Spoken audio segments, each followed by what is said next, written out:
Praise the Lord. வாழ்வை வளமாக்கும் தேவ வார்த்தை. எபேசியருக்கு எழுதின நிருபம் 4ஆம் அதிகாரம் 6ஆம் வசனம். எல்லாருக்கும் ஒரே தேவனும் பிதாவும் உண்டு.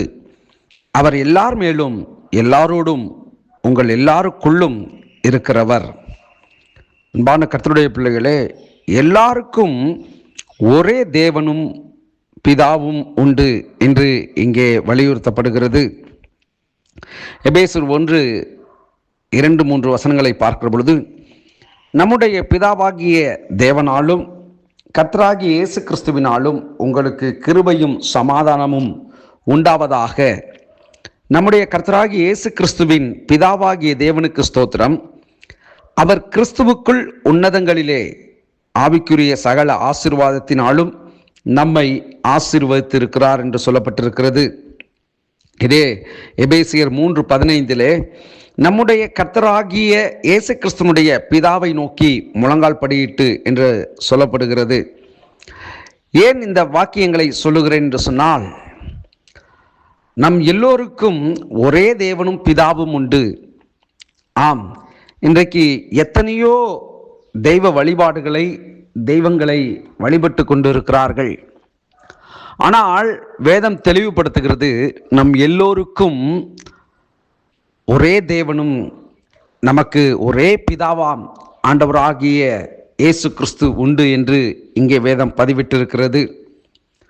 நம்முடைய வாழ்க்கையிலே 33 கோடி தேவர்களை நாம் வழிபட்டு கொண்டிருந்திருக்கலாம்.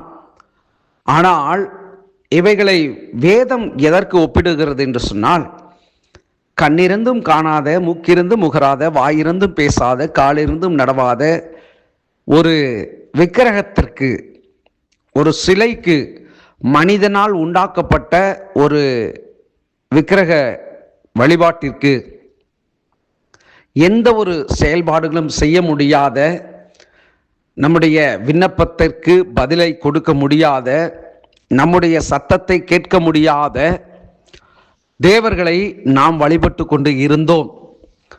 ஆனால் நம்முடைய ஜெபத்தை கேட்கிறவர் என்று பரிசுத்த வேதாகமும் குறிப்பிடுகிறது. ஜெபத்தை கேட்கிறவரே, மாம்சமான யாவரும் உம்மிடத்தில் வருவார்கள் என்று சொல்லப்பட்டிருக்கிறது. இந்த நாளிலே கர்த்தருடைய பிள்ளைகளே, வேதத்தின் வார்த்தையை சற்றே ஆராய்ந்து நாம் பார்க்க வேண்டும். நம்ம எல்லோருக்கும் ஒரே தேவன், ஒரே பிதா உண்டு என்று வேதம் பதிவிட்டிருக்கிறது. அதிலே சொல்லப்பட்ட வார்த்தையை பார்க்கிற பொழுது, அவர் எல்லார் மேலும் எல்லோரோடும் உங்கள் எல்லாருக்குள்ளும் இருக்கிறவர். ஆமா, இன்னைக்கு புனித ஸ்தலங்களை தேடி மனுஷன் போய்கொண்டே இருக்கிறான். கடவுள் இங்கே இருக்கிறார், அங்கே இருக்கிறார் அப்படியெல்லாம் சொல்லி அலைந்து திரிகிறான். ஆனால் வேதம் சொல்லுது, அவர் நமக்குள்ள இருக்கிறார், நம்மோடு கூட இருக்கிறார், நம்ம எல்லோருக்குள்ளும் இருக்கிறார் என்று வேதம் தெளிவுபடுத்துகிறது. ஆகவே இந்த நாளிலே கர்த்தருடைய வார்த்தை உணர்த்தப்பட்டபடினாலே நம் எல்லோருக்கும் தேவனும் பிதாவும் உண்டு என்பதை நாம் மறந்து போய்விடக் கூடாது.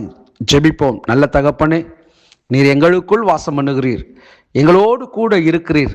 இந்த நாளிலே நாங்கள் உம்மை பின்பற்றி உமக்கு முன்பதாக ஆண்டவரே உம்மையே தொழுது கொண்டு உம்மையே நாங்கள் பின்பற்றி வர எங்களுக்கு உதவி செய்யும். இந்த நாளை ஆசீர்வதித்து அற்புதமாய் நடத்தும். கிறிஸ்து இயேசுவின் நாமத்தில் ஜெபிக்கிறேன் எங்கள் ஜீவனுள்ள நல்ல பிதாவே. ஆமேன், ஆமேன். God bless you.